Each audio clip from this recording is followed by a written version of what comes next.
sports shows, updates, and interviews. The only way is the right way, I might say. Nobody doing it better, y'all some lightweights. Malik right, up all day and all night, pushing all the buttons up to something till it's alright. He looking at it from all sides and angles, got a stripes on his body like he played for the Bengals. Oh man, there's no one discussing it. They came, they stayed, they either did it or done it. Man, I love it, cause all they ever do is win. So kick back, relax, the TWSN.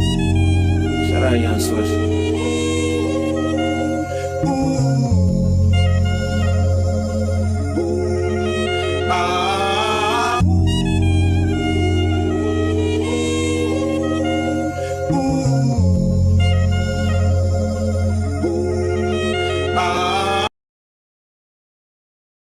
Everybody to State of the Jungle presented by the Right Way Sports Network. I'm your host, obviously not Malik Wright, but I'm joined with Evan McPhillips and Logan Fulmer. As always, Malik had a medical emergency to attend to. He was TBD, and now he is questionable, we will say, to join us. Once again, we're hoping for the best, and he will hopefully be on. So, I'm excited to jump into the show. We got a lot to talk about.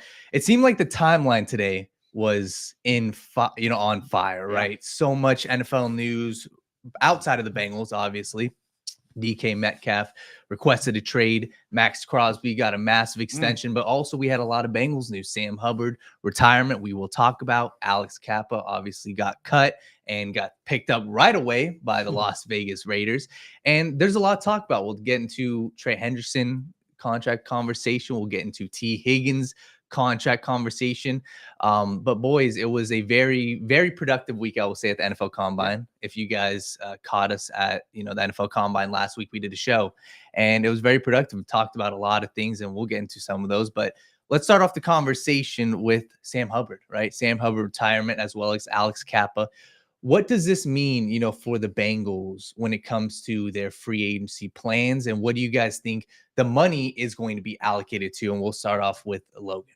I think for right now, I don't want to say like we all expected it, but we all kind of assumed something along these lines would happen. Maybe not everybody anticipated a retirement from Sam Hubbard or Alex Kappa to be cut and picked up within 24 hours. But those are just the things that took place. I don't think any of those moves should really shock anybody. I don't think they really changed much. We still needed upgrades on both of those players. We still need those positions. We still need several options at both of those positions. But now we kind of get that flexibility. We get a little more money. We get a little more cash flow coming in. We just get a little more everything kind of, circling to add to the conversation, which is great. The Bengals, again, anytime you can add more money to spend, it's going to be a great thing. And that's just what they did. They're still going to need an edge rusher. They're still going to need guards. It just makes it a little more obvious now. Like there's not that, oh crap, what if they just keep them, attitude anymore. It's, they're getting ahead of it. It's not like they didn't wait to get the replacement like they usually do and then cut them and then move on. They knew that these players were at the point where they can't really help us win anymore, they felt like. And that's why, we saw the moves as early as we did. Like I said, they've been very notorious for keeping guys along and then they get the replacement and then see you later. But they didn't do that with these guys. And I think that kind of signals that they were going to be out on them for a while. I know Sam Hubbard retired. I'm sure he was going to be cut. If not, it's just one of those things. Like it just is what it is. But at the end of the day, expect the money to be exactly replaced in the two positions that they just lost. They're going to need a defensive end. Like I said, you can obviously draft them. You should draft them. Same thing with guards. You're going to pay them. You should also draft them.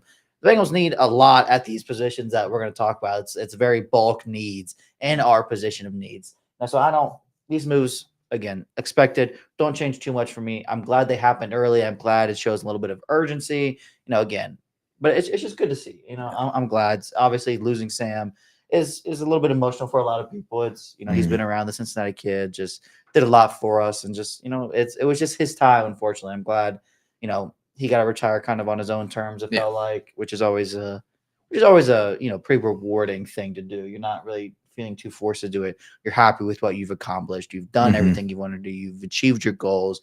That's exactly what he did. So, see you, Sam. It was great. But again, it's time to move on, and I expect us to move on pretty quickly. Yeah. Like everyone said, Sam was really important to the team, to the culture.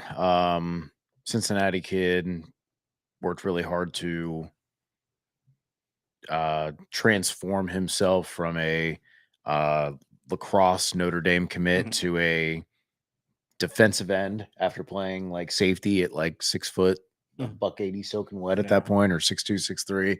So yeah, he worked hard and got drafted by his hometown team and played for his hometown team for a lot of years, and that's awesome. And clearly had some big moments, right? Catching touchdown passes, running them back against the Ravens, like it's definitely had a lot of good moments. So great for him. Was one of the best run defenders kind of in the NFL for a long time there for the Bengals, and that was always really cool. But yeah, like you said, just in the terms of free agency going forward, that's about $9.5 million in savings, which is really encouraging. That gets you, any of the Baron Brownings, the Chase Youngs, the Azeez Ojularis, DeMarcus Lawrence, like anything that you want in that bucket, you can easily pay for with the money that you saved from the Sam Hubbard contract.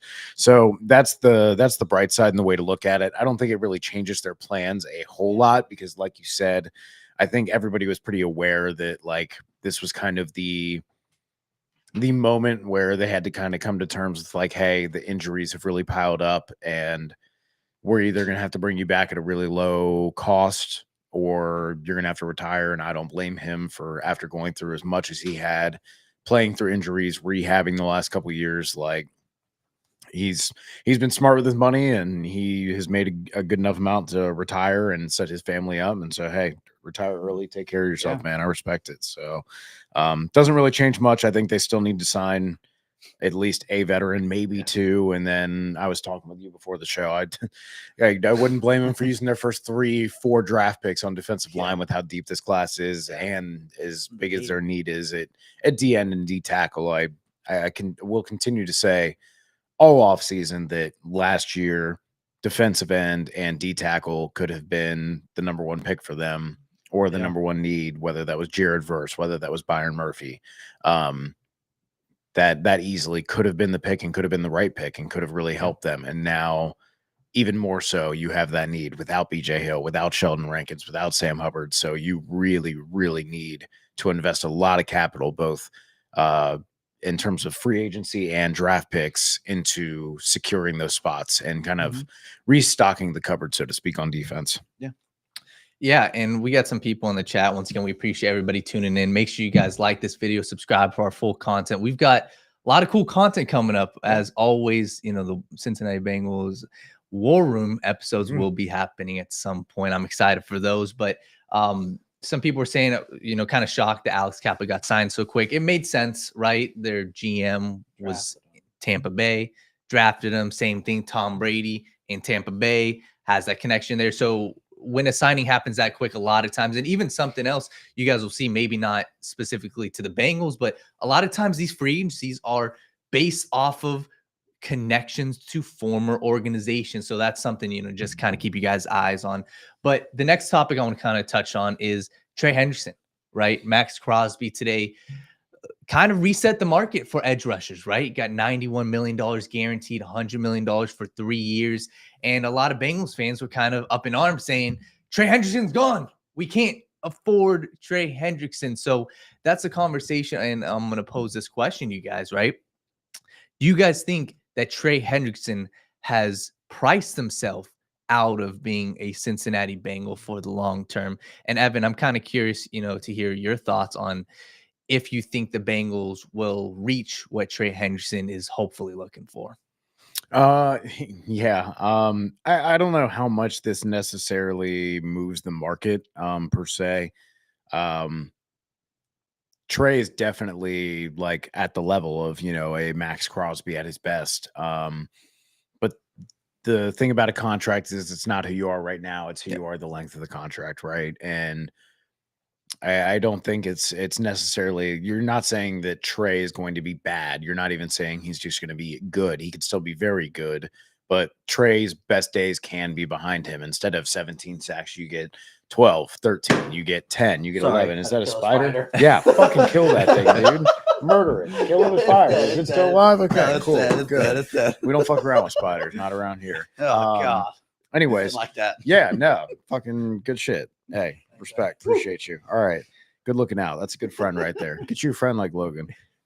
Yeah, so I don't think this changes a whole lot with Trey just because of the injury, just because of the age, because of the guarantees that you have to give a younger guy when you have that much money to play with, right? The Raiders have no cap or cash obligations really weighing them down other than Wilkins, who they signed last free agency. Yeah. They don't have really anybody that they have to worry about keeping around. So they can guarantee a very high portion of that contract and give a lot of cash, and that makes it more enticing. So I think there's a lot of different reasons why it's not a great one-to-one comparison to do with Trey Hendrickson. And I think also like him getting 35 doesn't mean that Trey Hendrickson now should get 33, 34, right? I still think Trey Hendrickson's value is the same as it was yesterday. I don't think this changed that at all.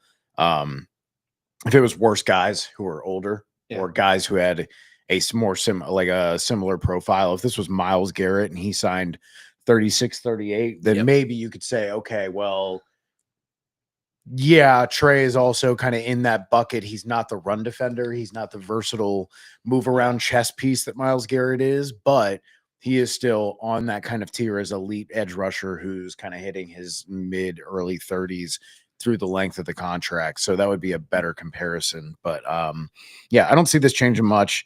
The guaranteed money, there's just no way. It doesn't matter what they guaranteed max. The Bengals are not going to guarantee 90 million out of 105 or whatever the final numbers were that came out on it. That's just not going to happen. And that's a big thing of why a lot of deals don't happen for the Bengals is they don't like guaranteeing that cash past year two. So that's kind of hard to fit, if you want to do 70, 80 million dollars of cash, that's kind of hard to fit in the first 2-3 years of the contract. Right. And many of these contracts too that we end up seeing are just really 3-year deals anyways that have like team options because a lot of teams don't guarantee money necessarily into year 3, year 4. So yeah, that's just always something to consider. So it's definitely interesting, but I don't think it has like a giant influence on the Trey Hendrickson negotiations or something's really shifted on that. Yeah, and Gary Jellison asked about Draymond Jones. We're going to get to free agency discussions in a little bit, but something I want to bring up, Logan, before you went is there's two options. We kind of touched on this in last show, right, when we were at the NFL Combine. It's you're going to sign Trey Hendrickson to a long-term, contract, or you could entertain a trade. And there's two parts of the trade conversation. And one of the parts I want to discuss is, what could the Bengals get back versus what do they expect to get back? But there's 3 trades that I went back and saw that are kind of comparable, but think about the age difference, right? Bradley Chubb was 26 years old when he got traded from the Broncos to the Miami Dolphins. He got a first-round pick. 26 years old versus Trey Hendrickson's 30. Montez Sweat, 27 years old, got a second-round pick when he was traded from the Commanders to the Chicago Bears. And then Von Miller, when he was traded to the Los Angeles Rams, was 30 years old, and he got a second and third-round pick. So we'll get more into that trade conversation, but that's what the league views edge rushers, specifically on the last year of the deal. That's what they view them as. So if we're going to entertain the trade conversation, looking at, past history doesn't say, it's not likely the Cincinnati Bengals are going to get a first-round pick. But Logan, what's your thoughts?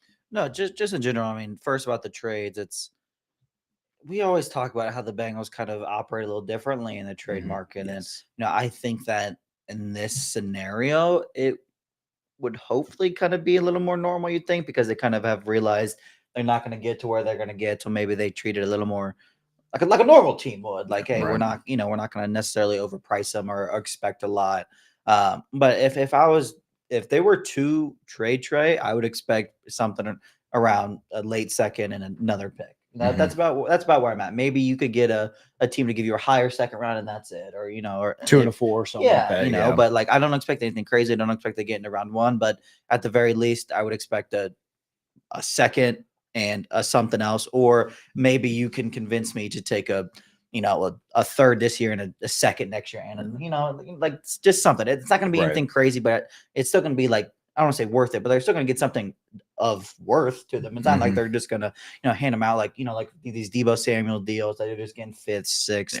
Like, he's not the high price guy that's falling off. That's what you do with guys you're going to cut is, hey, trade me for a 6 right now. Yeah, he's going to warrant something of Right. worth. Like, we're not gonna I think in general, I guess fans would probably be a little displeased just because we know how good he is, but you're not going to get that. You're trading for the rights to pay the player, which Right. always knocks him down. I'd expect, something second and on third and, maybe capital in the future years.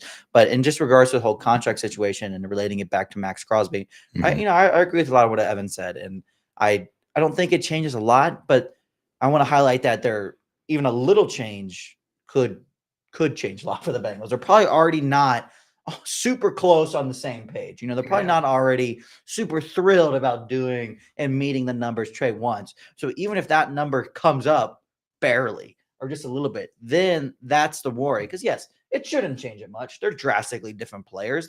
He's not as good as Max Crosby is. He's not as young as Max Crosby But it is. gives the agent another talking point. Yeah, and that's the worry because the Bengals already don't have a lot of things on their side. Yeah. And now it's just giving them another one, which is where the worry, I guess, stems from for me.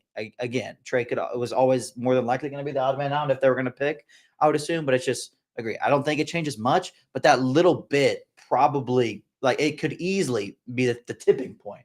I guess we're already kind of really stretching thin to where we would like. You're already older. We're already paying you even more now. And now you want $2 million more. You want $5 million more guarantee, whatever it is, that little switch up that it could cause. Again, that very little detail could just be the tipping point for the Bengals because I do feel like they're already, he's already expecting them to push him into unprecedented territories for them. Well, regardless if that's what they should be or not. I just think that's kind of on that's the issue. On that note, if you're going to end up paying him at age 30, $30 million a year, $32 million a year, what's to stop you from flipping him for a second round pick and then signing Milton Williams for less than you would pay Trey Hendrickson? Because that'll be 24, 25 a year for a younger guy who's kind of breaking out as Trey Hendrickson was when the Bengals first signed him. And then you can throw a first round and 2 second round picks at building out that edge depth and potential and just kind of say, hey, I think Daniel Jeremiah had 12 edges in his top 50 or 13 in his top 50. It's a lot. It is very, very deep. Yeah. So you can easily go first, second round or double second round, double dip at your 2 favorite edge players outside of the second round and really restock that room and then let them compete and say, hey, we like all these players. Whoever rises to the top earns that opportunity. That's going to be our guy. Throw more darts at the dartboard to try and get a solution that is young, cheap, talented, and athletic at that position. Yeah, and a lot of I don't want to say common sense, but I can think of a lot of the common sense reasons to trade Trey Hendrickson make a ton of sense. And it's exactly the avenue you just went down. You can get younger, you can get cheaper, you can reallocate your resources to other things that are still very valuable. It's just, it's just always going to hurt not having Trey Hendrickson. We don't know if we're going to have a 10 sack guy. We don't know if we're going to have a 6 sack guy. Obviously, they assume Miles Murphy's going to take some jumps. The rookie could hopefully show some flashes, or rookies would show flashes. There's obviously that so much uncertainty, but again, the defense is going to look completely different. It's going to operate differently. Al Golden's going to want to do things differently. Yeah. If you're ever going to it sucks that it makes the sense with the way everything's going to if you're ever going to blow up the defense, blow it up now and just blow it up and figure it out, get everybody on the same page, bring in a unit that can come in and mold together and not, I don't want to say Trey hinders that or anything. I'm just saying from just from another perspective, it's it makes sense if you're gonna rebuild it, then just fucking rebuild it. Well, that's the thing is the only reason we're exploring this is because you need to explore the other side, because you have to say at some point, right? You're not gonna pay Trey $40 million, right? No, you're not gonna pay him 38. No, you're not gonna pay him 36. Okay, so we can agree that there is a demarcation point at some point where even you, the most avid Trey Hendrickson supporter out there, says, okay, yeah, that's probably too much. Yeah. And the reason you talk about trading is because, yes, you can keep him for 1 year on the contract, but then you let him walk for nothing, and that's not the acceptable scenario. So it is not trading Trey as the optimal scenario. It's not the one that we're opting for. But if Trey is sitting there saying, I deserve $32, $34 million a year for the next 3 years, and you need to guarantee 70, 80% of it, are you saying that that's an investment to make in what's going to be a 34-year-old Trey Hendrickson at that point, 3 years down the road at $34 million a year? That's different. That's a tough conversation to have. So just on the flip side, if you get to that point, whatever number that is that you say, maybe I don't feel comfortable with that on Trey, what would be the alternative? It's not letting him walk for nothing. Yeah. So in that sense, it would be, what is the other scenario then? And like you talked about, it's only getting more competitive out there in free agency as guys start to take care of their own players. Osa Digizua, I believe, signed a deal with the Cowboys. So he's being retained as well. So it is worth understanding that, hey, yes, we all love Trey. We all appreciate the player that he is. But you also have to sit here from an objective standpoint and go, okay, well, is Trey plus 32, 33, $34 million a year for 3-4 years worth a Milton Williams for 24 a year and a second round rookie or a first round rookie? Like if they got Jared Verse last year, hell, right now you're feeling damn good about where you are as a rookie for an edge group, right? I think in general too, like the thing that I don't want to say people aren't necessarily looking at, but when it comes to trading Trey, like it's not like this defense is one piece away. It's not like they have Trey Hendrickson and they just need this. Yeah. They just need that to really push him over the top. The Bengals defense was terrible last year. It'd be different if we were like, okay, we really feel like we need to maybe get in a better pass rusher next to him, and then maybe improve the linebacker room a little bit. But no, secondary was terrible. Linebackers are terrible. Defensive line was terrible. Like it's not that we're one piece away, which is why it just like the reasons for trading Trey Hendrickson are starting to add up because we have so many holes. We're gonna need to pay people. We're gonna need to fill out a defense. Like it's not like we're just again one piece away. You could argue that we're gonna need 5, 6, 7 different defensive starters. What's the thing is if you get Milton Williams, Chase Young, and Dre Greenlaw plus a pick for what you can end up putting out there for one player, it's how would you not there is some point where no matter how good you are, and this is the problem with trading up for draft picks, right? For trading up for not quarterbacks, right? Is if you trade up, let's say for a punter to make it the most baseline easy example, it is hard for that one punter or one player to offset the value of 2 or 3 players, no matter how good they are, right? 3 average defensive linemen are going to be worth more than one pretty good, offensive lineman, right? Like that's just, having that deep roster is important. But just in that sense, again, we're not saying that you just can't just say, hey, we're going to pay Trey whatever he wants. Okay. If it's going to be $36, $38 million a year, we're going to do it because we like him and we don't have any other players. That precludes you from signing other players. That limits the amount of cash you have to be flexible, where when you guys say, hey, go all in. Okay, well, when those free agents or those guys pop up for trade because in the middle of the season, they're not on a team they want to be on or they're not competitive, you have to have that cash on hand and you can't be strapped. You have to be able to fit it into what you have. Like spending it just because you have it doesn't mean always it's, again, I'm not saying don't spend money when it makes sense. Yes, re-sign your players. Yeah, Jamar Chase should have been signed already. Yeah. T. Higgins should have been signed already. But again, like if we're saying, oh, T. Higgins is good, you have the money, sign him. Well, at what point do we say, okay, 45 million is too much, 40 million, too much for T? So like, as much as we love these players, guys, like there is a point for you, for me, for anybody where it's too much. Like the Bengals are probably $3-4 million under market value or, a percentage or two. So instead of 35, they want 32, 31, 33, right? Like I'm not saying they shouldn't pay Trey. I'm just saying, again, we're just theorizing here. If he wants 36, at some point, there's a point where we're like, holy shit, 36 million for 3 other guys and a high draft pick. Like that's a lot to restock the defense. Totally. In the Trey Hendrickson conversation, I see a lot of people in the chat. Once again, we appreciate you guys. Make sure you guys just like this video and keep dropping down your comments, questions. We'll get to all of them. We got some people like Sinners saying, what gives you guys the confidence that the Bengals, will re-sign or can go out and sign those players? There's 2 thoughts we're discussing, right? The Trey Hendrickson trade conversation is you trade him and you free up the money that you would have given to Trey Hendrickson to allow you to go out and get a Dre Greenlaw, allow you to go out and get these other guys.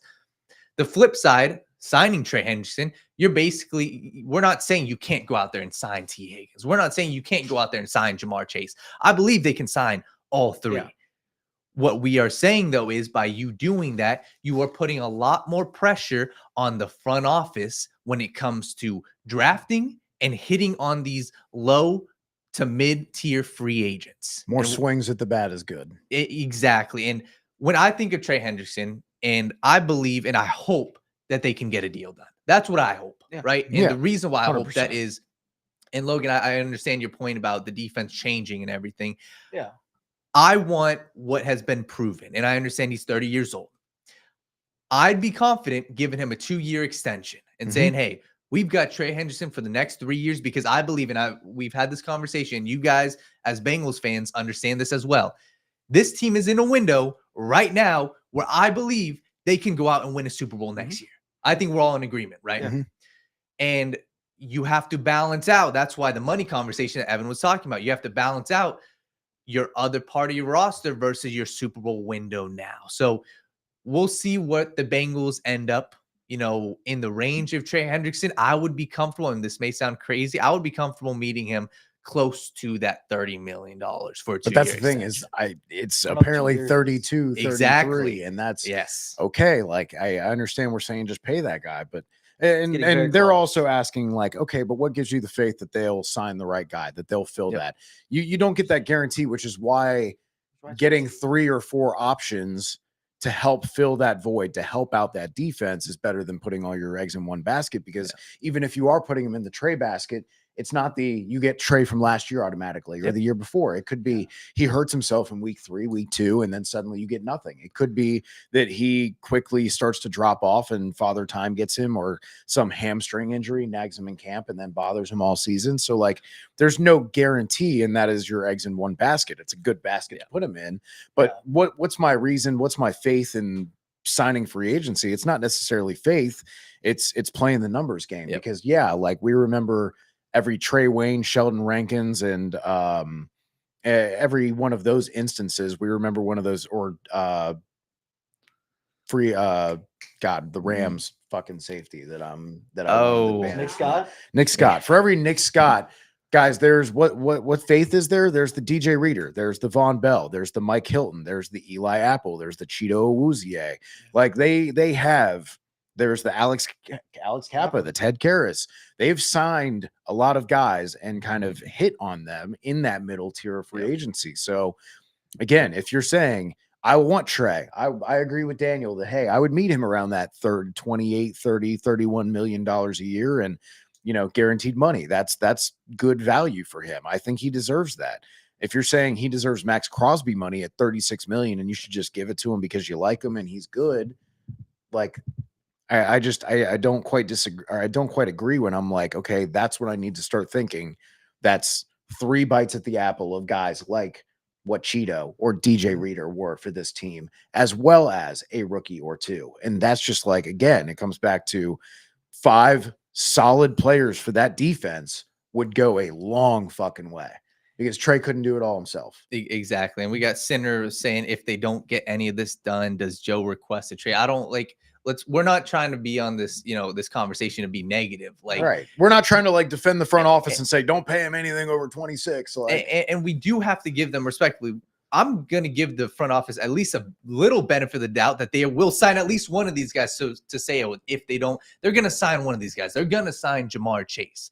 So we're going to switch the conversation over to T. Higgins. Yeah. But before that, real quick, the last point I want to make on Trey Hendrickson is, I just also don't see a crazy market for somebody that's going to go out and pay Trey Hendrickson $33 million a year. And that's why I'd be, and I wonder if you guys share a different sentiment. Do you guys think a team would be willing to pay Trey Hendrickson $33 million a year? I think there's certainly teams out there. I mean, I don't have the cap numbers obviously in front of me necessarily, but these lower teams that kind of feel like they're trending up, that have, like Washington's kind of done, like the Bears are doing on their own line. They're taking these contracts. Patriots, if they wanted they're absorbing money, and Right. they're either getting needs when they don't have to pay other things. So yes, we can pay Trey. Like the Patriots would be a pretty solid example. Cardinals. The Cardinals would be a Yeah. great example. Like just, we know we need talent. We're not paying too many people. You can come in. We saw what you can do. We'll pay you for a lot. We'll give you a lot of guarantees. These We first few need years, players that like- aren't like Yeah. like you said, the Bears are starting Andrew Billings. Like that's They need trench help. So yeah, one of those Right. teams that's looking for a guy like we were That for makes Mike more Hilton, sense right? for Where them they too. say, hey, Yeah. we'll overpay you by 10% because we have the money, we have a young team, and we don't have a lot of good players. But that's the problem with the Bengals is it's not, yes, they have the money, but they also have a lot of good players that you want to play, Yeah. that you want to pay. And And you have so many also holes. and also a fair amount of decisions you're going to have to make in the secondary next year. Again, we can't just look at this free agency because we also have to look at what's coming up because you have a lot of decisions that you need to make about how that secondary is going to look after this year. And you at present do not have a lot of information to go off of to make that decision. So anybody. this is going to be a really big year for determining how that secondary looks going forward and if they just need to completely reshape it altogether. Completely. So once again, if you guys watching this, make sure you guys like this video and subscribe for more video content like this. T. Higgins, let's have this conversation real quick, right? Obviously, you got the franchise tag officially a couple days ago, and he's making $26 million this year. And the conversation is, and that you've had people on podcasts like Amon-Ra St. Brown saying free T. Higgins. You got people all over, talking about the Cincinnati Bengals with T. Higgins. So what's your guys' feel for this conversation, the T. Higgins? Do you guys think that they're going to meet a T. Higgins with a long-term deal, or do you think that there's a real possibility that they could look to either play him on the tag or trade him this offseason? We'll start with that. I think T is the most likely of the big three for the Bengals to be signed. I think he's the most likely to be signed first. Let me say that.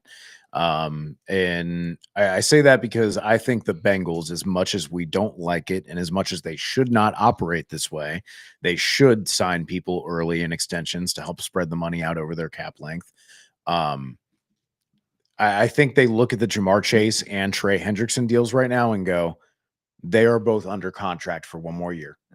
As much as we don't feel comfortable, the players don't feel comfortable, you or myself at my job, if our bosses were saying, hey, if you're like, hey, well, you want to renew my contract, I've been doing good work, and they go, yeah, we'll just we're in the last deal, so the last 6-8 months, we'll talk then, right?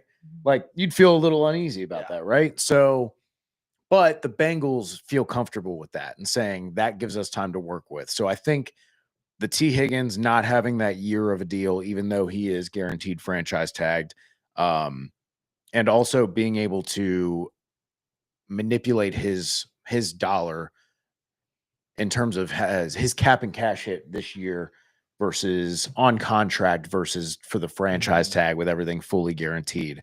I think you get more flexibility for free agency and for the future if you work out T. Higgins' contract immediately. It definitely makes things more concrete for you and trying to plan out what you're going to do in the draft and free agency. And for that reason, I think that one is more important. I feel pretty confident that the Jamar Chase deal is going to get done. It's all just right now. We got to remember this is not the time where deals get finalized very often. If you're not going to be an immediate free agent in a couple weeks and you haven't been tagged, this is the time where agents put stuff out like we're really far apart because they might be asking for crazy fucking money because you got to start high and start low and then you meet in the middle, right? I think they ultimately meet in the middle where they want to be with Chase at 40 and T probably between 28 and 30, probably looking closer to the 30 mark. Yeah, Real quick, sorry. Chuck 2624 and brings up a great conversation. He says, I dislike signing 2 wide receivers to top of the market deals, but the Bengals definitely are better when they play with T. Higgins.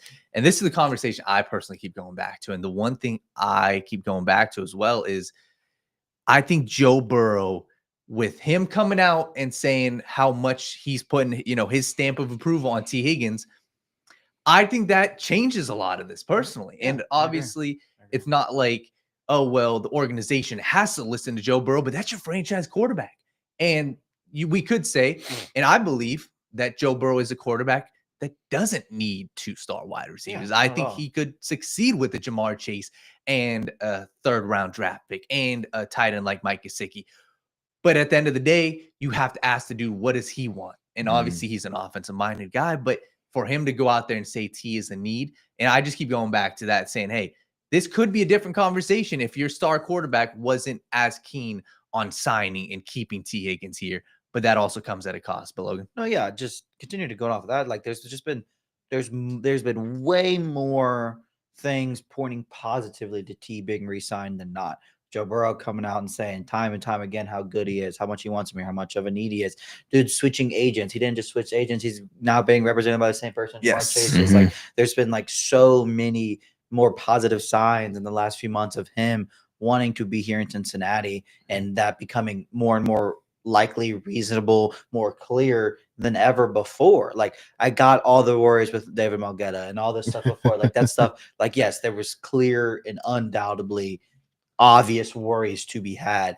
But just as time continues to pass and it just becomes, I don't want to say it's like obvious to me, like I'm guaranteeing it or anything, but just like I would be shocked if it didn't get done at this point. Like, I think, maybe it's a little higher than what they want. Regardless, like I would be really surprised if it didn't get done. Like it would be a major fuck up by them not to. Like they've already stumbled on it so much in general, but now so many other people are getting involved. So many other things are happening in your direction that are making your job easy to just go sign this guy. That is just like, it would just completely baffle me if it didn't get done. Like it's just weird. Like, right. And the other part of that would make that so weird is if you're gonna not sign him to a long-term extension, then you have to make that trade like now. Yeah. Because you want to get value back. Yeah. If you wait until halfway through the season, teams are gonna know like, hey, they're desperate, they're stuck, like they're not just gonna get nothing for him, so you lose so much more.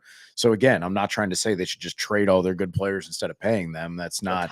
But again, we're examining the scenario where hey, they pay Trey, they couldn't get to where they wanted to be with T Higgins because maybe he wanted more guaranteed than they were willing to give with his injury history. Like it could be anything. So in the scenario they pay Jamar and they pay T and Mike Gesicki maybe to help out a little bit, then yeah, I think they would need to make that decision like in the next couple weeks and then try and trade someone or trade him to another team. Or I don't see them getting lucky and getting the Sam Bradford situation with the Eagles, right? Where they just get a massive haul because, Amon-Ra St. Brown goes down in camp and suddenly the Lions want to give like a first round pick and something else. Like, I just don't see it. Yeah, and I think just to finish off this conversation, I'm kind of curious, what do you guys think that the Bengals could get for T. Higgins, right? We've seen star wide receivers like an A.J. Brown get traded. We've seen, other big name wide receivers get traded like Tyreek Hill. And this is the conversation I was having with, one of my friends, and even we've discussed this on the show many times, is what does the league value T. Higgins at? And right now, go check PFF. Go check any website talking about free agents. The number one free agent is T. Higgins. So when we discuss a potential trade, right, obviously that's not what you hope for. But real quick, what do you guys think is an acceptable and likely return for a T. Higgins trade? I think for me, it would sit around a first round value. But I say first round value and not first round draft pick because there's plenty of different ways to get to the value of a first round pick.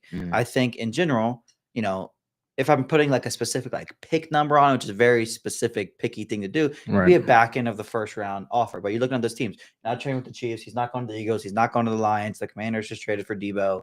Like, like those teams aren't really doing this. You're going to be looking at maybe a team like Jacksonville or something, but they have the fifth pick. You're not touching that. So that's why you're sniffing now their first pick in the second round. Same thing with New England, their first pick in the second round, stuff like that. With maybe a fourth or a third next year tacked on to get to that first round value. Again, I think there's no doubt about it that he is a first round value, but I just think I just want to make it clear that there's plenty of other ways to get to a first round value than a first round draft pick. Obviously I would love a pick in the first round, but I think that would be totally fair. But again, it's those teams like, Washington would be a perfect example just to say, boom, Washington Commanders pick 26 or 28, whatever they have. That's the pick we'd want for T. Higgins. Now they have Debo. They have other things like stacking up. It's just like, those teams where he would be his straight value I don't say they don't need him because everybody would need him. Like they just don't have as much leverage. Yeah, there's not like too much of a reason for it. Again, I'm just right around a first round value. You get as much as you can. And I think it would be, if it was dealt tomorrow, I would guess maybe a second, a third, and maybe, a third a year prior, or maybe even a future second. Like it would be worth it all. It's just it can look a bunch of different ways. I think T is firmly a wide receiver one. I don't think that's Yeah. a question. I do think it's fair to question at present right now, just because we've seen him alongside Jamar Chase. We've seen him be really, really good. But can you be one of those guys who's in the conversation for top 3, top 5 wide receiver? I think he's more of that 7 to 10 range. But in any one game could definitely go nuclear. Oh, yeah. But yeah, and that's not to say he's bad. I'm not trying to besmirch him. I'm not trying to advocate for trading him, because I think keeping him at this point is the logical thing to do. But again, we are exploring this scenario, and when we do, I consider the AJ Brown was kind of that top 5 wide receiver potential. He got a first and a third, so I would kind of be in the same ballpark of you of like, hey, because he's top 10, top 12, but not top 5. Generally, top 3, top 5. Take away the 3rd round pick and say a 1st round value. I do like your idea of, hey, if you get the Patriots or some of these other top teams taking that high 2nd round pick, which T. Higgins was, getting that caliber of player, you can definitely get really, really good players in the top of the 2nd round, as well as if you can squeeze out maybe that high 3rd round pick as well, if you throw in a 5th. Maybe a 6th to offset the value, because that high 3rd is going to be very valuable to you too, especially if you need a guard or you need a linebacker or you need a running back, or a tight end. These are excellent spots, that back end of round 2, early round 3, to get a very, very good player at a position that's just going to get pushed down the board a little bit.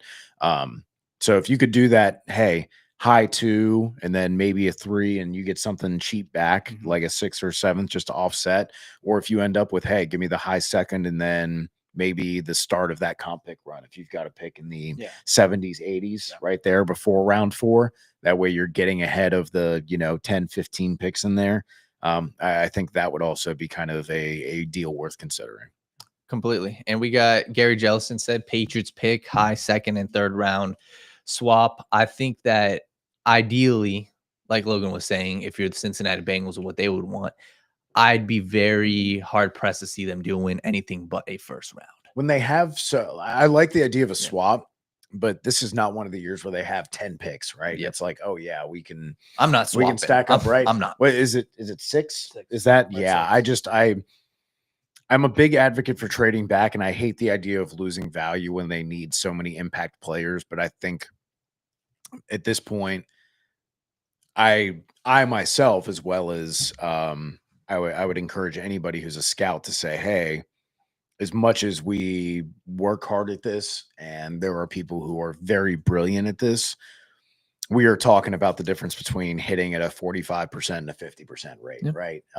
You sometimes get lucky, you sometimes don't. And there's a lot of reasons that guys bust, because there's team situation, there's family situation, there's coaching situation, there's a bunch of different stuff, right? So having more lottery tickets, more swings at the bat is better, as much as we like to think this one guy is going to be perfect and amazing.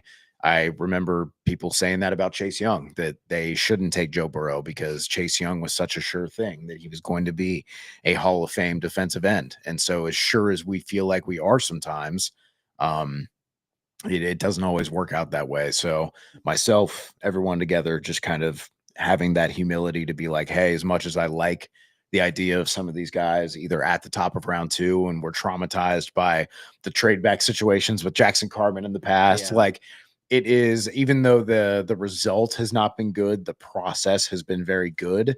And I think that process of accruing more of those 3rd and 4th round picks for the rotational defensive line that you need for opportunities at linebacker, for adding to that secondary, I think that's all important things to consider and weigh. Yeah, I have a hypothetical I kind of want to throw at you guys here, because I was thinking about it, and just in terms of compensation for T. How would you feel, like, just in general? I don't want to give a team specifically, but just that we kind of talked about. These teams at the back end, you're not really getting there first because they don't really need them at this point. So you'd be looking at the teams at the top: Jacksonville, New England. I guess even like the Saints could, to a degree, but they have no money. But just in general, like those guys up there that could use them. How would you feel if they gave you a third, fourth this year, but then they're 2026 first. How do you guys value that? And because obviously you're getting a premium pick, but you're not Mhm. getting that return for T immediately. You're not seeing that that return on investment quickly as you would like. Just in general, how would you feel And about who's trading this? The Patriots? let's just say Jacksonville. Jacksonville is going to give you their 2026 first. They got Brian Thomas, T now, Trevor Lawrence. Like, they're just in general team that's that kind of trending upwards. Just they're kind of taking a risk betting on themselves. How do you feel about that compensation in general? Yeah, I'm not gonna shut you down, but man, I'm I'm good. just thinking, No, it no, was no. just It's a fun it's just I conversation. don't- I'm good personally. The first is nice. I Man. agree. Like, no matter what. I agree. My only gripe with that, and this is what I keep coming back to, and this is what a lot of our conversations will be, is man, this team's ready now. I agree. I Like, agree. and that's what makes me say, hey, I'd rather, if that's the only option we're talking about, let's say it's the next year's first, I'd rather bite the bullet, re-sign T. Higgins for extra so-and-so, than do that. The only way personally I'm trading T. Higgins is if I get a first-round pick this year, or if I get a high second with a third and something else. But that's just how I think that T. Higgins should be valued as. And I just don't necessarily know if you trade T now and it's just, man, I'm looking at a third and a fourth round this year. I'm saying, what the hell? I'm waiting until next year. So that's just how I view it. Yeah, no, I definitely think the value of the first round pick is important because if you're a top 10 team and then you get the potential to add a top 10 talent on a rookie deal to a very expensive roster, I like it better. I do worry about in a generally weak division with those kind of tools that, you end up getting another 18 and 20, but that could be valuable. It'd be valuable, obviously valuable. Right? Yeah, no, I understand. I see some people are bringing up a point that, hey, the draft is not maybe as strong as other drafts in the middle rounds, and I totally hear that. But I would try and make sure that we're reframing our expectations for third and fourth and fifth round picks because we're not talking about hitting on a guy to be Geno Atkins. We're talking about getting good players in there that can contribute because you have a design for them. You have a plan for them, like Eric Hall. Like, remember how great the offense looked with him blocking in the backfield, with him on the move, with him as a receiver on these play action looks. It was 10, 11 snaps a game, but you had a very intentional way of using him to where, hey, he doesn't have to be an all-star. He doesn't have to be catching 6, 7, 8 passes a game like Brock Bowers. But the 2 or the 3 catches he has for 12, 13, 14 yards, they're going to matter. They're going to be impactful. That's what I mean when I'm talking about getting quality players that can help them. I'm talking about getting a rangy linebacker to add to that room. I'm talking about getting a situational pass rusher for the interior or another run stopper for when you're trying to plug the gaps when you get in the red zone situations so that you're better in the short yardage situations where they haven't been recently. That's what I mean when I'm trying to get a good player in those rounds. And to also just kind of address another concern because I see people bringing it up to where, hey, yeah, like, oh, well, you bring up the hits in free agency, but like, what about the misses? Like, first of all, I named the misses first, right? So, second of all, guys, if you operate scared because one time this thing happened, you're not going to do anything ever, and we should just pack it up and stop watching the games because if you're not going to sign free agents because you signed a Trey Waynes, because you signed a Sheldon Rankins, well, good. Okay. Then you don't get a Mike Hilton. Then you don't get a Trey Hendrickson. You don't get a Von Bell. You don't get a Ted Karras and Alex Kappa when you've been hunting and looking for offensive linemen. If you say, hey, we had a Cedric Ogbuehi, so we're not going to draft an Amarius Mims now. If you say, hey, we had a John Ross, so we're not going to bother drafting a Jamar Chase because top 10 receivers, right? Yeah. If you don't do anything because you're so scared of that one time it didn't work out, then you're never going to do anything. And what are we even here for? Yes, nothing is certain. That's why you will continue to hear me say, take swings at the bat, whether that's in free agency. I will be the first to tell you, overpaying for the top guy in free agency generally doesn't work. But I will also tell you that 20 out of the top 30 guards in terms of average per year were signed in free agency, not drafted, not traded for. So there are positions where you can say, hey, we are more likely to get someone in free agency, or you can say, hey, we are more likely to hit on linebacker or guard or defensive tackle in round 3 and 4 than we are at edge or corner. You can give yourself these small edges to where, again, we're not talking that you're guaranteed. We're not even talking about that you're 70% guaranteed for your player to work out. But that's why you do the work, right? That's why you plan on this guy like Mike Gesicki. Yes, we're taking a chance on Mike Gesicki, but we have a plan for how to use him, and he hasn't been used well. And this is why. That is a very intentional plan. Drafting Eric All, that's a very intentional plan. When you go out and you look for these guys in these middle tiers with that intention in mind, with understanding their strengths and how to implement them correctly, that's when you succeed. That's when you increase your rate of hitting in the draft or free agency. And we're talking about a 2%, a 5% increase in the viability that they hit, right? But those are the margins we're playing in. And I won't sit here and tell you that I'm more right than anybody, because even the best gamblers hit at a 58, 59, 60% rate over the long course of time. And that's why we look at general managers who do this for a living, and none of them are distinguishably better than any other of them. Sometimes you get lucky, you do as much as you can with the research that you can, and you can't control everything, man. So again, that's just me and my long-winded way of saying, don't let fear dictate what you will do, what you will take chances on, because they took a chance on Joe Burrow and Jamar Chase and a lot of other guys. And yeah, some haven't worked out, but some have worked out really, really well. So don't let that scare you off of taking a chance on a guy. Speak, Evan. Yeah. Wow. Yeah. Preach. I think that's something that a lot of fans, especially, Bengals fans, need to hear when it comes to free agents and NFL draft. I'll kind of want to touch on, there's a lot of people talking about free agency in the comment section. We got 212 people watching. We appreciate you guys watching. Make sure you guys drop down all your comments below. Make sure you guys right now just click subscribe, right? We got a lot of content coming out, specifically if you guys are Bengals fans. We've got NFL draft breakdowns. We've got NFL free agency. We've got, our free agency live shows coming up. We've got a lot of cool content on this YouTube channel. So make sure you guys subscribe and like this video. And at the end of this video, we're going to be discussing, some of your guys' questions, rapid fire questions. So drop down your questions below. But the topic of today's show was the Bengals are in full off-season swing, right? Cutting Alex Kappa, moving on from Sheldon Rankin, Sam Hubbard being out the door. And this leads me to the question of, how do the Bengals approach free agency, right? And that's what I want to talk about is, where do they go? Do they go with a safety and try to replace Geno Stone? Do they go with a linebacker and try to replace Jermaine Pratt? Where do you guys think that the Bengals go? And I'll start this off. I think that the priority, after talking on this show many times with Malik, after talking with Duke Tobin and Zach Taylor at the combine, and hearing how and seeing how they're moving, I believe the priority is going to be the interior of the offensive line, right? And I think that that's a smart move when you discuss what's available in free agency. And I'm going to bring up two names that I've circled and I think are the most likely for the Bengals to target. And then I'm kind of curious to hear your guys' thoughts, and we'll go from there. And make sure, once again, if you guys have any predictions, drop them in the comments below. Mekhi Becton and Tevin Jenkins. Those are the two names I've kind of settled on when it comes to the interior offensive line. Obviously, you have Will Fries. Obviously, you've got some guys like Dalton Risner.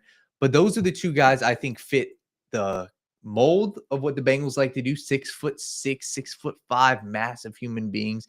And I think these are two guys that have been in situations that haven't been able to fully show themselves, besides Mekhi Becton this past year. And I think that those are the two guys I'd be circling at, saying, hey, if you have to go out and get Tevin Jenkins for what? For $10 to $12 million, I'm cool with that, right? This is a guy that you're looking to build the interior of the offensive line. And I think you need some proven guys, and you need some guys that aren't 34 years old. So those are the two names I circle for interior offensive line. What do you guys think about those for offensive line? And we'll go from there. And in general, I know I like the idea of interior offensive line. I think those two guys, well, I like them. I think a lot of teams like them as well, and that's kind of where the worry starts for me. Tevin Jenkins is pretty popular. We had Becton in last year, which I feel like might hurt our chances with him a little more. Yes. More than anything, Not that I'm ruling him out by any regard because, maybe it was close. We don't really truthfully know the details about what had happened there and the signing negotiations and all that stuff. But I just think those are going to be two popular names. They're going to be great names. I would love to add both of them. Both pretty high prospects when they came out. Obviously, that was sort of a long time ago. Not really for Jenkins, but still, like these are guys who are always expected to end up being good. They've had different paths to get there, but they're good. And there's this team needs good football players, man, especially on the interior of the offensive line. Yeah, I think interior of both lines is going to be really important. I think with Trey Smith being retained, the Will Fries is going to end up getting overpaid. We've seen the guard market kind of exploding a little bit, and I think that's probably going to be the guy who benefits the most. Tevin Jenkins scares me away a little bit with the injury history and just kind of being a little bit more inconsistent, especially in pass pro, when you're going to be one of the most pass heavy offenses in the NFL and you do most of the true drop backs, which a lot of teams more do the screens, the quick game, the play action to protect their offensive line. The Bengals will do more traditional deep drops. And so I look at guys, it's tough because I try and also look at this through the Bengals lens. I don't think they're going to sign 34 and 35-year-old guys as much as I would love a 1-year deal for a guy like a Scherf, like a Zeitler, right? So that kind of narrows it down to where I talked about I don't love the top two options that are younger, and the two older guys are probably not the Bengals' cup of tea. So that kind of leads me to Mekhi Becton, a guy who's in his mid-20s, is not on the older side right now. You're getting him in his prime, and he's playing the best football of his career and now has both guard and tackle versatility and great size. I think that's definitely someone who could be incredible if you put him next to, let's say, Orlando Brown. That's a lot of beef over there on the left side that you'd be dealing with. Or you can put him on the right side next to Marius Mims. It really doesn't matter. Yeah. Either way, you got a big bowling ball of guys right there to run behind. So I like that as an option, and you're still getting them. PFF has them projected at $10 million a year. I mean, that's a little bit more than you were paying Kappa, and I feel like you're getting at least your money's worth on that, to where you don't have to worry about one guard spot. Alternatively, I like Patrick McCarry, another guy who's not 29, not 31. He's 27 and a half, going to be 28 going into this next year. Has the guard tackle versatility, has done it at Baltimore. I feel like that's a pretty easy look. And then obviously Dalton Risner is everybody's favorite. Yeah. Just to kind of approach it from a different lens. And, I love all the names. It's the thing I want to, just kind of reiterate. I've said it multiple times on the show is just, again, it sounds pretty bad, but how easy it's going to be to upgrade the guard position. Yes. Right. Like, I hate to say it, but 95% of the people that we were likely to bring in will probably be upgrades. That's just how bad our guard play was last year. Due to injuries and other things. Yeah, that's just what it is. Like, I'm not saying that means we don't need to spend top of the line or anything like that, but just in general, like that, there's so many options, just because I think truly majority of the people will truthfully perform better than what we had last year, which at the end of the day is the goal, to have a better player than you had last year, to have a better guard than you have last year. But just throw out a different name. It goes kind of very along with what I said, which is why I kind of segued to that. And it's a guy that hasn't really ever played too much, but he's been playing more and more. And I just think he's kind of ready just to be the guy. Tristan Colon from the Arizona Cardinals has been a guy that hasn't played all that much in his career. He's only got 1,000 snaps in his career. Grinding Cardinals tape, man. Are you okay? Do you need to talk to somebody? What's going on? Logan? What are you up to these days, he split man? his time almost perfectly between right guard, center, and left guard. And this could even just be a depth signing, whatever it is. But in last year, 215 pass blocking opportunities, 0 sacks allowed. Again, he's moving around. He played center, right guard, and left guard all of last year. Didn't allow a sack in any of his pass blocking opportunities through, again, very limited snaps. So maybe in a bigger sample size, he stinks. I don't know, but there hasn't been anything to say that's a chance worth taking. Yeah, to say that. Yeah. His lowest pass blocking grade for a season total was this year, when he allowed 0 sacks with a 65 from a 65 PFF pass blocking grade. Like, there's just been so many things in his limited sample size of playing that shows you he's a good football player. He's got positional versatility. He's only going to be 27 when the season starts. Like, there's just, again, that's definitely not exciting.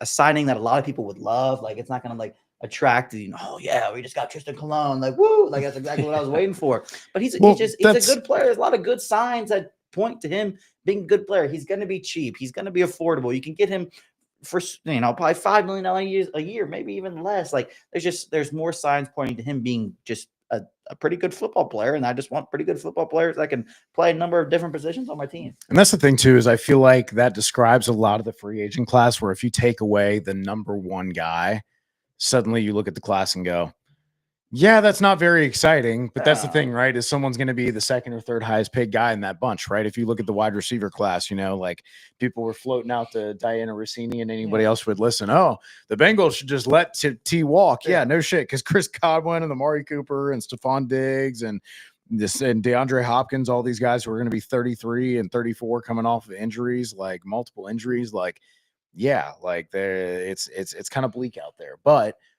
just like for edge, when we talk about, like what are some of the edge signings that you can make? There are a lot of guys who are 27, 28 that are just really solid, because again, like Khalil Mack, Josh Sweat, those guys are going to get paid, right? Those are the young guy and the established veteran. But like a Baron Browning might cost you $6-8 million, but like that's going to be a quality guy. Like Chase Young might cost you $8-9 million, but that's a pretty good deal for what Chase Young has kind of settled out to be. Azeez Ojulari has been a really good situational pass rusher and has filled in well for him. If you're looking for the Calais Campbell type of guy, DeMarcus Lawrence is out there. If you believe him coming off the Liz Frank injury is still going to be able to be a big, strong, powerful edge setter, that would be one guy. So again, these are not any of the like, oh, hell yeah, they just gave 4 years, $60 million to this guy. No, it's going to be guys where it's like, okay, I see the vision, or okay, that fits really well. It's going to be a lot more of those kind of signings than oh wow, did you see they just signed this guy? Like I think there will be people to be excited about for reasons, but I don't think it's going to be like a big splash in free agency, and I don't think that inherently makes it a failure. Totally. And I think we'll go to interior defensive line in a sec, but just to go through some of these names, like immediately Josh Sweat, he's going to get 20 million. Like he's going to make a lot of money. I think a lot of that also has to do with the dude balled out in the Super Bowl. And many times that happens, right? If a guy on a big stage, he's going to get 20+ million. You got some other guys like the guy from the Colts, Dio. I'm not even going to butcher his name. Do it. Dio from the Colts, he's going to get 15 million to 20 million. I think that the Bengals shouldn't even entertain that, right? I think the Bengals range, if we're talking edge rushers, Evan, I agree with you. Malik did an awesome breakdown on Baron Browning. I think he's a perfect type of guy because he's a situational pass rusher. He's good against the run, but you're bringing him in on third down, on second down. Pin your ears back and get after the quarterback. So I think the Baron Browning type, the Azeez Ojulari type, or the Chase Young type. Chase Young is a guy, I believe he's an all-around edge rusher, right? He's a guy 260, 270 pounds, very solid in the run game, shown flashes in the pass game, but he is the typical Bengals mold when you look at big defensive, edge rushers, guys who can stand offensive linemen up in the run game. And he's a guy where I'm not confident he's going to re-sign with the Saints, so he's going to be open. He played at Ohio State. So Chase Young is another guy I would be looking at the edge rusher. Evan, Logan, you got some? Yeah, just another name to throw out there in the edge department again. Like, these free agency, the way I'm expecting it to go, and probably I would approach as well, is a lot like Evan said. I'm just trying to get in a handful of guys that raise the floor of this football team. And I know that I can rely on worst case scenario. People don't develop, draft picks suck, whatever it is. Someone can be there to pick up the slack. And I think Derek Barnett has been a guy that's just been pretty damn solid in his NFL career. His high is just 7 sacks, but he's done that multiple times, 6 sack seasons. Like he's had multiple years of above average pass rushing production, solid run defender, well above average run defender. Just a guy that's going to be solid. Like he's nothing special. Don't get me wrong, but he's a guy that can come in and just raise the floor of your edge room. He can be a guy that can play instead of Trey Hendrickson on early downs if he's retained. Maybe he can steal some pass rushing snaps from Myles Murphy on third down if he's struggling. Like it's just a guy that can fit in a number of ways that gives you another just rock solid body. Like we can't afford to have a Sheldon Rankins where he come in and just whiff. Obviously that can just happen out of the blue. Like that stuff can just happen. But there's been nothing outside of one injury in his career where he's been anything but solid. Completely. And just going over interior defensive line, this is the one where when we look at the Bengals, Chris Jenkins is going to get time to develop. And he showed as a run defender, and he also flashed at times as a pass rusher. So he's going to get time to develop. McKinley Jackson, same thing, will get some time to develop. Besides that, BJ Hill's a free agent. Like, there's not a lot going on. So I've got two names. One in particular, the Bengals brought him in last year, and this is kind of cautioned me with him, but Tyre Tart is a guy. He's not making more than $4 million a year. He's not. He was a situational guy with the Chargers, but this past year, that dude flashed. When he was on the field with the Chargers, look no further than their game against the Houston Texans in the playoffs. This dude was making life a living hell for the Houston Texans interior offensive line, and that's what I want, right? And I think we're all on the same page. I want a pass rushing specialist when it comes to the defensive line. Another guy I think could be worth a little flyer is Calais Campbell. I think this dude is 38 years old. He is the ageless wonder, but he's a guy where you just look at what he's done and how consistent this dude has been.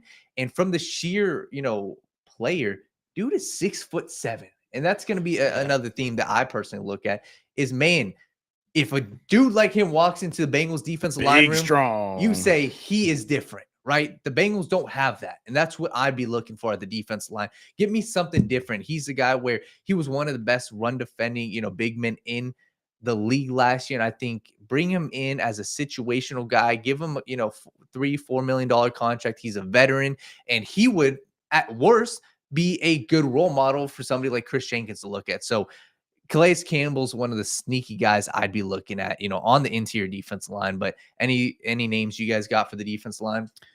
Yeah, this will be year 3 of me begging the Bengals to sign Calais Campbell. So yeah, I'm right there with you. I talked earlier about, hey, take away the best guy in free agency, and what else do you have?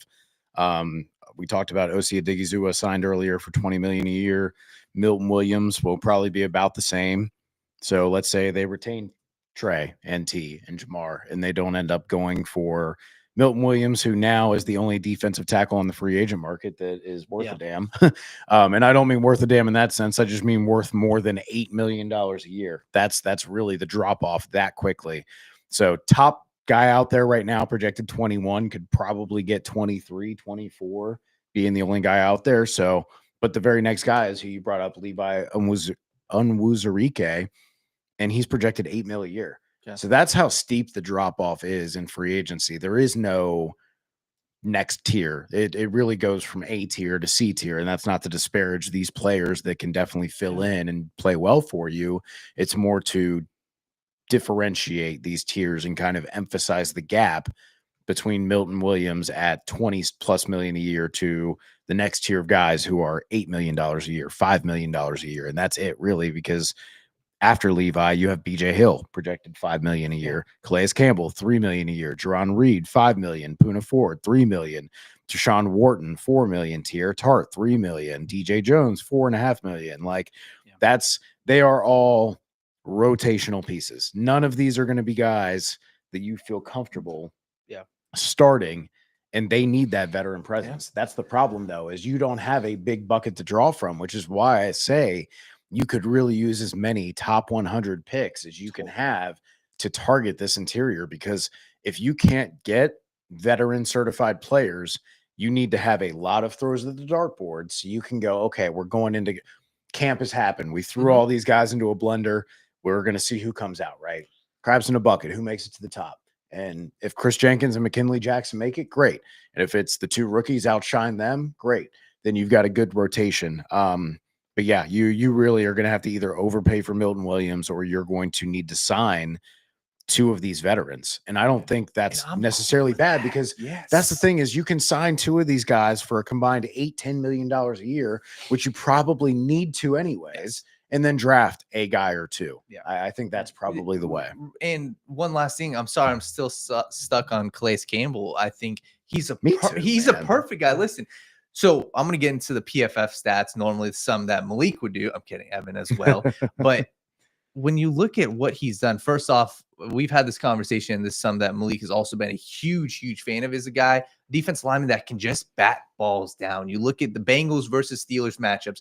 Who's the one guy that always, rises to the occasion? Cameron Hayward.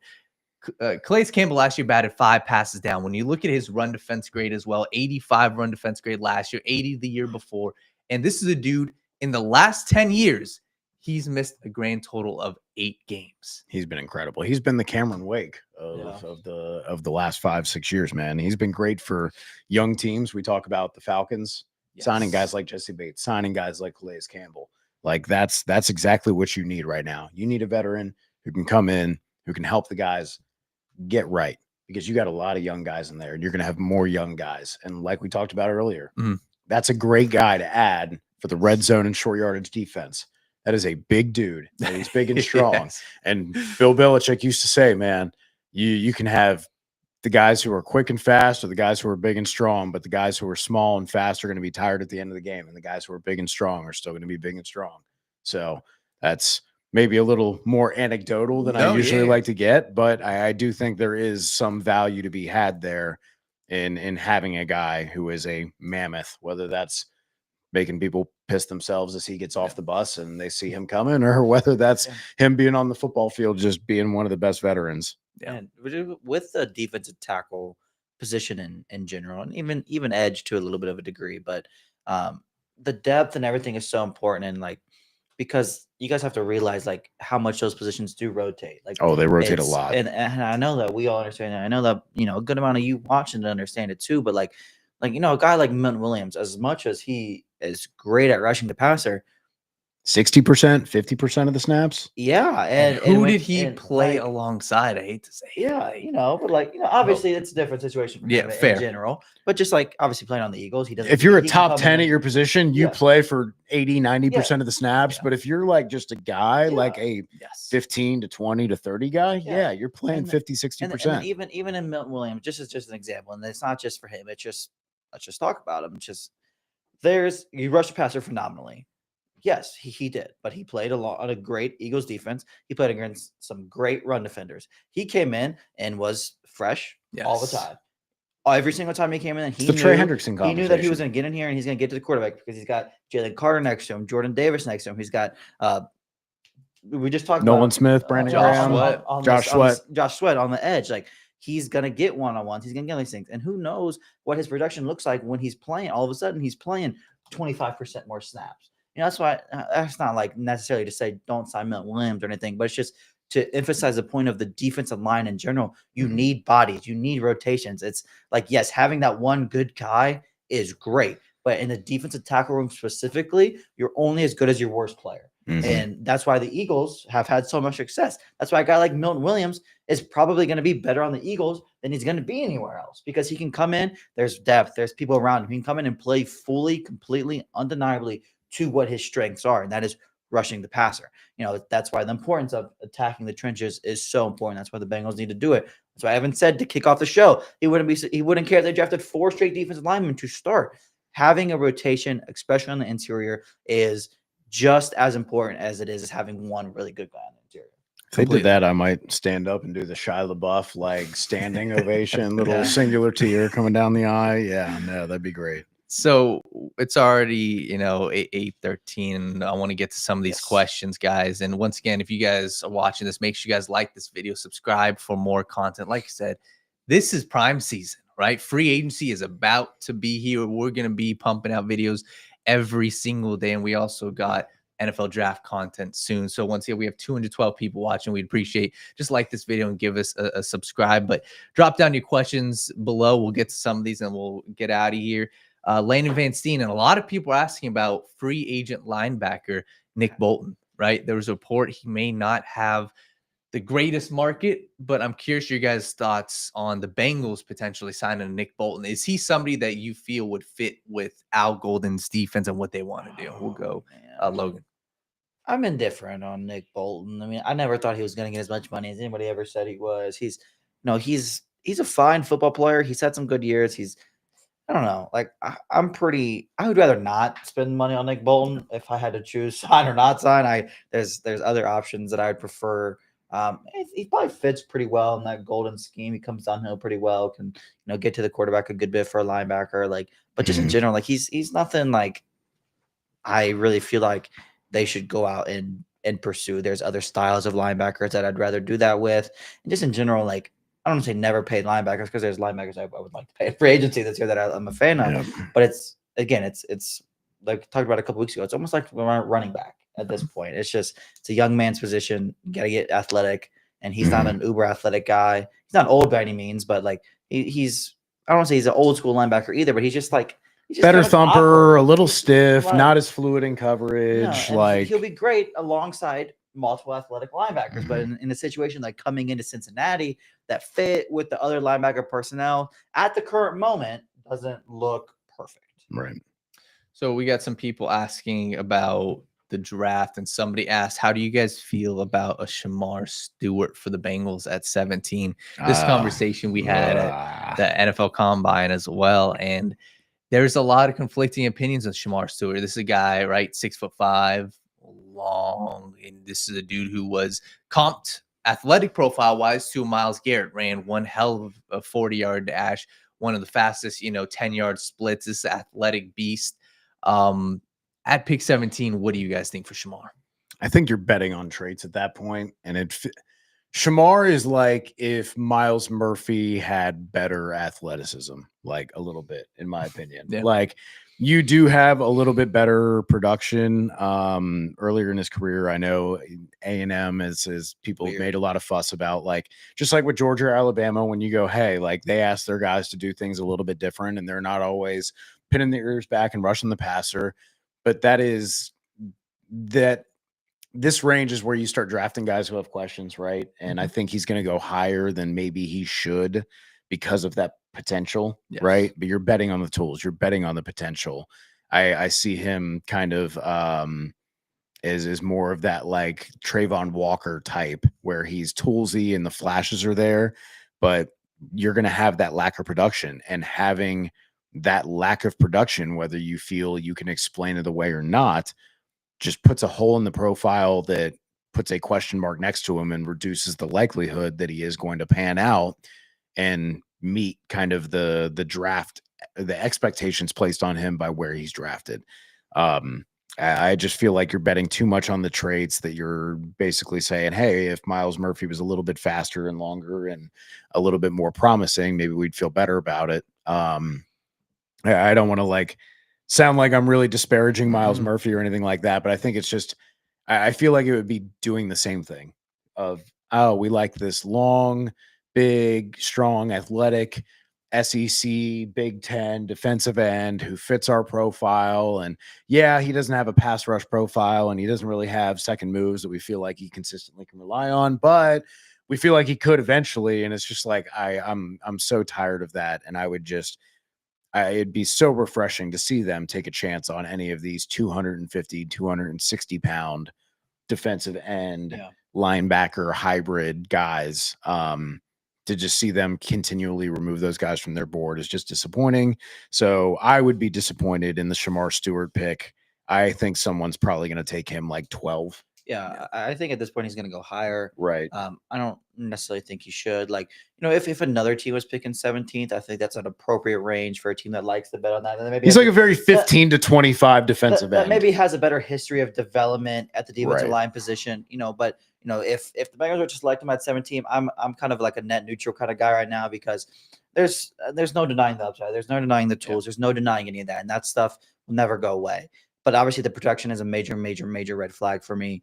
But, again, he's got the potential, and we want that. And like, we need that. And the moral of the story with him is we're not going to know what Shamar Stewart is until he's it, until he either sucks or he's the best player in the NFL. Like that's what it's going to be. Like, he's either going to be terrible or he's going to be really good. I struggle to see this coaching staff with the potentially limited time that they have in the building taking a risk of, hey, we're going to use our first round pick on another guy that we have to develop again, coming back to, hey, you said that about guys like Dax Hill, like Myles Murphy, and we haven't seen the plan necessarily come to fruition for a variety of reasons, whether that's Jesse Bates is here one year and then there's injuries another, and then you try at safety and then you try a corner, and there's reasons it didn't work out. But at the same time, you got to have like I said, think about how immediately you saw them use Eric All in very specific ways and go, they have a very good plan for using his skills the right way. And think, have you felt that way about Dax Hill or about Miles Murphy? Yeah. I think that answers the question, because I haven't. When I look at Eric All, I light up and go, man, like they're moving him around. They're doing these things that are great for him, that make him look good because they're asking him to do things he's good at. Like, that's when I'm just like, man, let someone else take it for that reason, for their reason of not being around for maybe a long time, for needing guys who can help raise the floor of this defensive unit. I think that's just too much of a risk, and I'd much rather take a guy with a higher floor and a lower ceiling that I felt better about in the first round with where their defensive line room is right now. Completely. And we'll discuss, there's another prospect that somebody's asking about, but Matthew Heitzman said Miles Murphy's not a true DN. He's more of a pass rushing outside linebacker. Some people are saying that Miles Murphy has not been used to his attributes. I'm not out on him. I don't think any of us are out on him either. I think he is going to be one of those guys where the Bengals need him to perform this year. They need him to. Like it's a thing of whether it's him or they re-sign Joseph Osai. They need somebody to step up outside of Trey Hendrickson. And my bet is they try to sign somebody at free agency. But what's so funny? What you guys thought? Just your prototypical 6'5", 275-pound outside linebacker. You know, it's so and just going off of how we look at the rest of the Bengals pass rushers. Somebody was asking, I believe it was Jared Gundler. He said, "What's you guys' thoughts on Nick Gordon?" And for me, this gives me the conversation with the Bengals. This is how I personally view it. I think, and Malik has been a huge proponent of Walter Nolan, right? I think it's a Walter Nolan type. I think it's a Kenneth Grant type if you're looking at defensive tackle. If it's edge rusher and pass rusher, for me, it's James Pierce, Mike Green, or you trade back. That's how I view it. I think a guy like Nick Gordon, I think you could have him, Donovan, as a Raku. I think you could get those guys, trade back to 23, trade back to 24. And I understand the notion of if you have your guy, go out there and get him.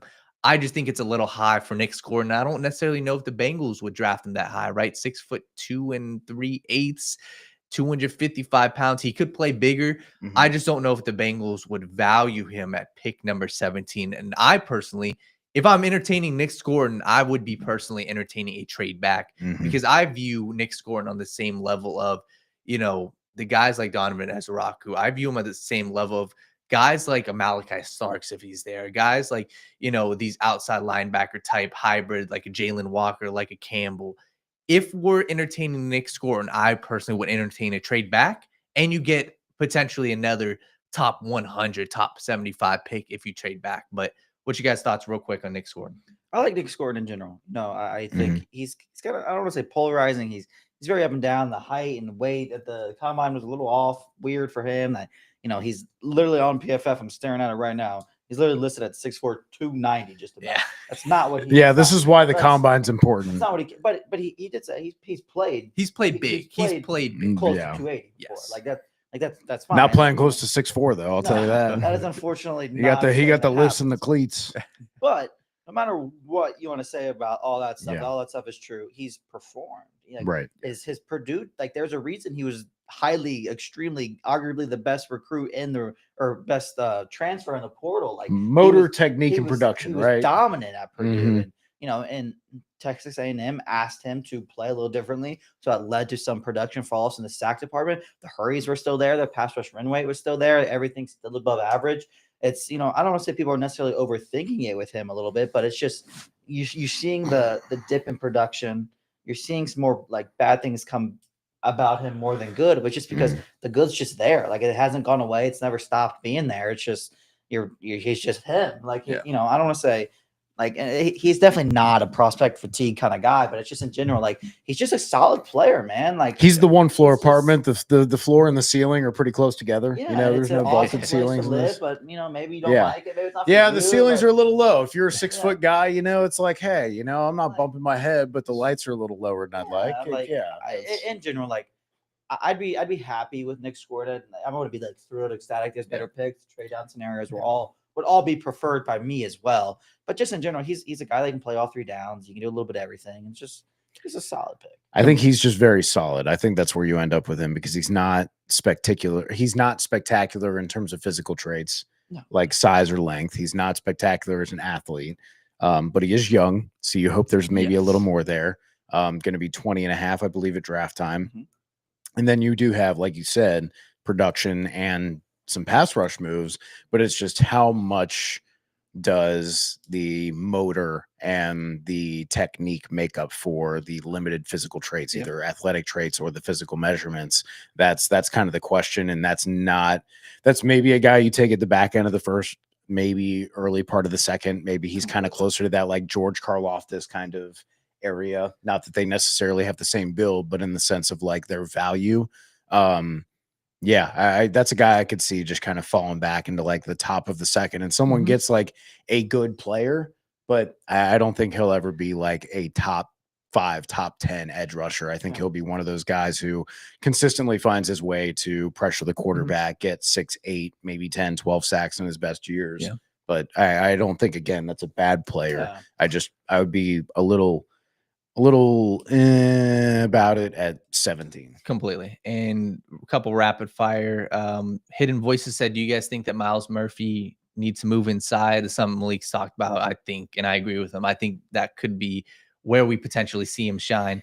DN Street said, I like what I've seen in Mike Green that is coming quick off the snap. And I think that that's something, even when you look at what Duke Tobin said, and this is the one thing I will really point out, when we asked him about edge rushers, he said he wants a guy with a get off. He wants a guy that can get off the ball. And that's something that we haven't really heard or seen them draft. And I think that that should give Bengals fans hope for James Pierce, for Mike Green, for these Jalen Walker, for these guys that have explosive first steps. And that also could take away some of these other prospects like Shamar Stewart.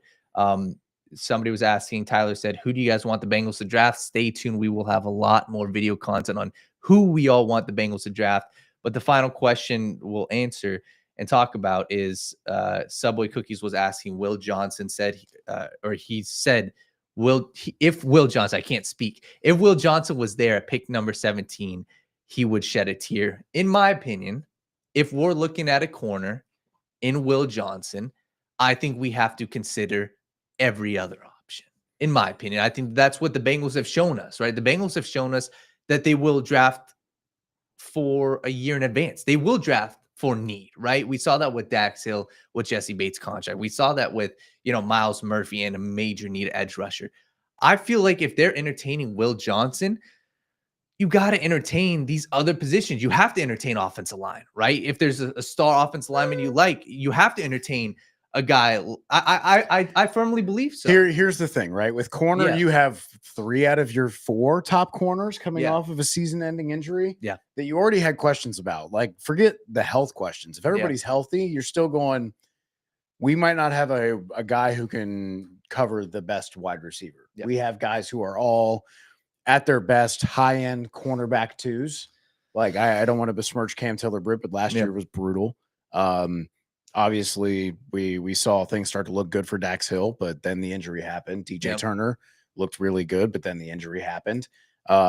Obviously, I don't want to read too much into a 5th-round pick in Josh Newton or a 7th-round pick coming off a season-ending injury the year prior in DJ Ivey. But again, that's where we're like, hey, you've got a bunch of guys who are either coming off of injuries, playing new positions, coming off the worst year of their career. So I would understand looking at that versus offensive line. I go, you got at least 3, maybe 4 starters, and you're going to sign a guy in free agency. I don't see them necessarily doing that, to where I think this could be a lot like if Quinyon Mitchell fell to them in that year, where, hey, you maybe weren't looking for a corner. You wanted to go other ways, but a really good top 10 pick just fell in your lap.